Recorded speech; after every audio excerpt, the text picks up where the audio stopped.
Alrighty. How we doing there, YouTube? I got some covers in. These are the covers that come out off the saws. This is the one off the 272 that had the baling wire lockup. I mean, you could fix it, paint it, fix the plastic, paint it. So I'm not going to throw it away. Same with this cover. This cover's cracked here. It's got a piece missing, but you can plastic weld it. I got a sacrificial cover. That's one thing I found. If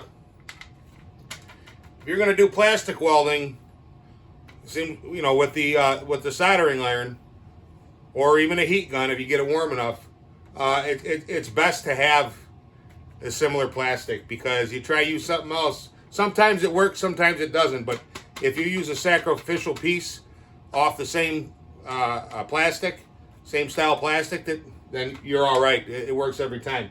But like I said, I picked up these two covers today from my vendor, and cost me about $20 to my door.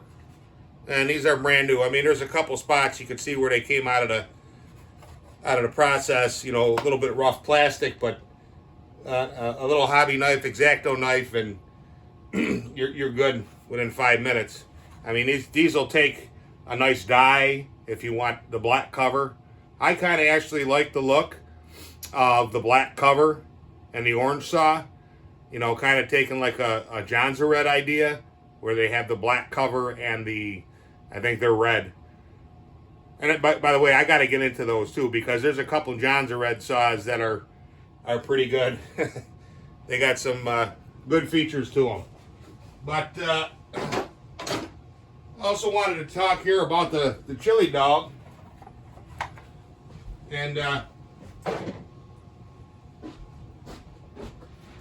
I got a vendor here where I can get these for a relatively good price. If you look back in my videos, when I first got this thing, I wasn't happy with it, so I replaced the Walbro carburetor.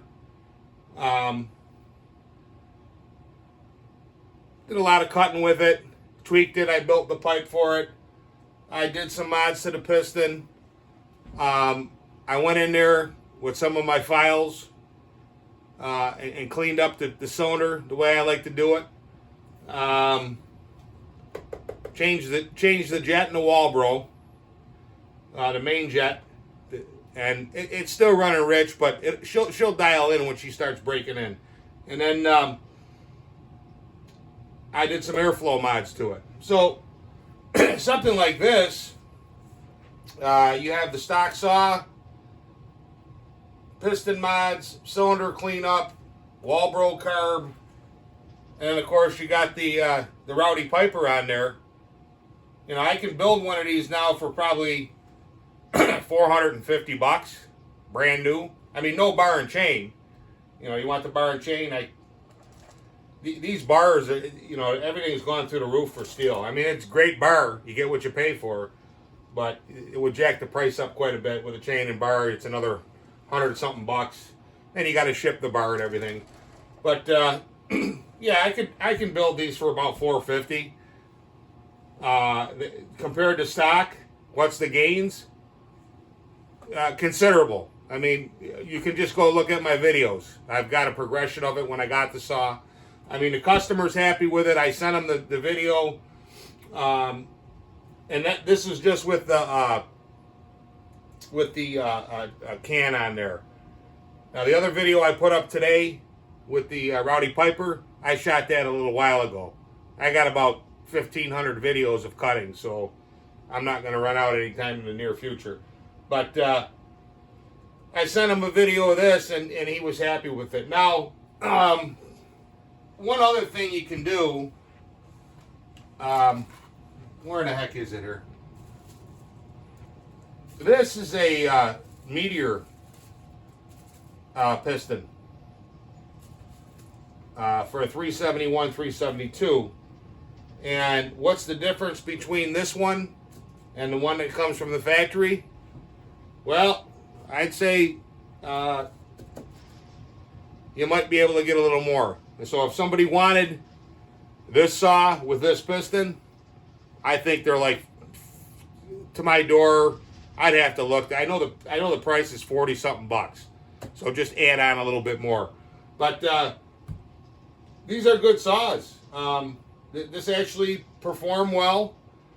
I mean, personally, for 450 bucks on this saw, I didn't make any money. To be honest with you, with the time that I put in, taking it apart, putting it together, taking it apart, doing this, doing that, it's more of a labor of love. Maybe I'll probably just about break even, but the next one I make, I could do all right on it. You're probably looking at about a solid 5 hours of work.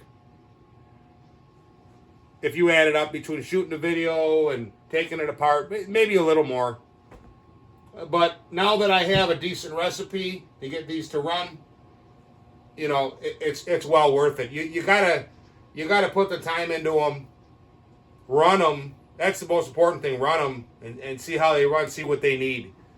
And once you figure that out, subsequent models, will be a lot easier because, you're pretty much, okay, well, we'll do this, do that, bing, bang, boom.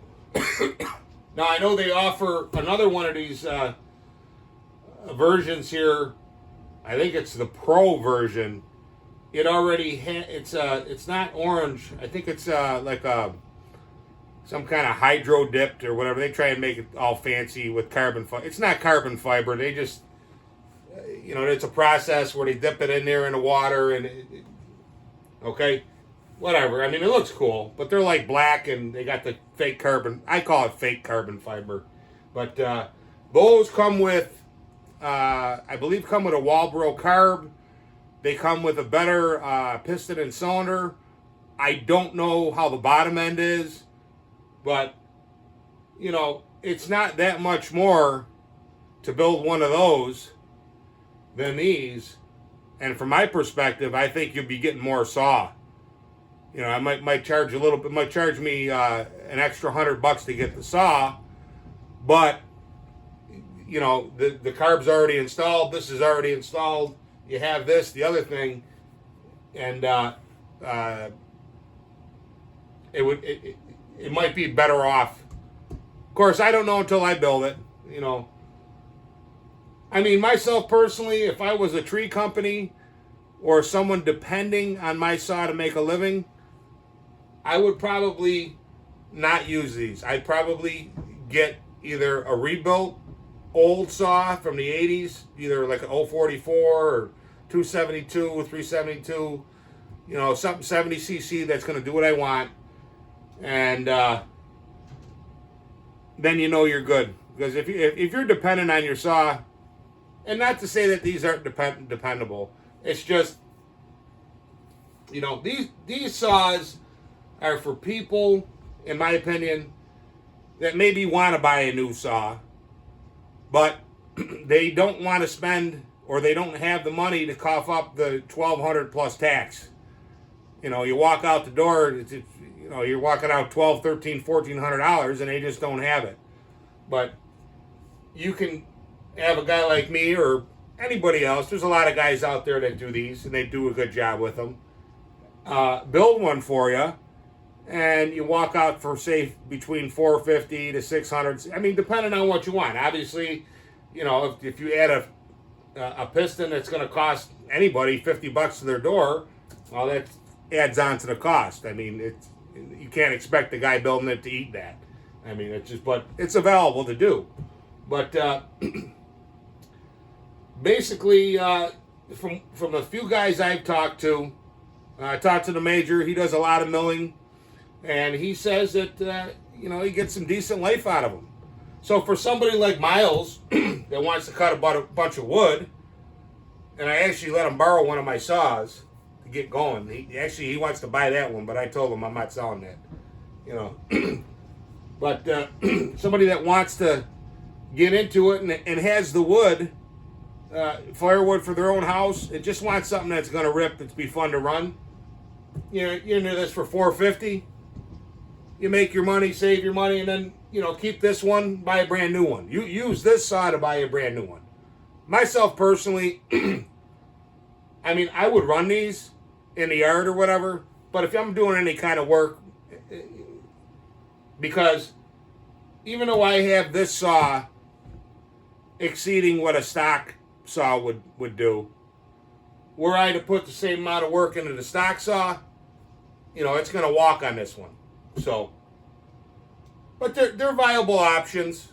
Like I said, for somebody who's cutting firewood or maybe only cutting a couple hours a year, they cut their firewood, maybe cut a few cords or whatever, it's viable. It'll probably last you a long time as long as you know how to sharpen your chain. And I see that's the thing.